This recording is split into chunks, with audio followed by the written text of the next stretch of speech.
শহীদ জিয়ার, বেগম জিয়ার, তারেক জিয়ার, ভোট দিবেন কিসে? ধানের শীষের জয় হবে নিশ্চয়। দেশের যদি ভালো চাও ধানের শীষে ভোট দাও, ভোট দিলে ধানের শীষে শান্তি পাবে। নবীন প্রবীণ মিলে মিশে ভোট দিব ধানের শীষে।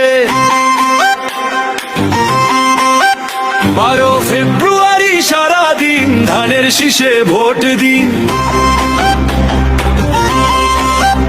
দেশ বাঁচাতে মানুষ বাঁচাতে নেই যে বিকল্প আর, ধানের শীষেই মুক্তি মিলবে, খুলবে সম্ভাবনার ধার।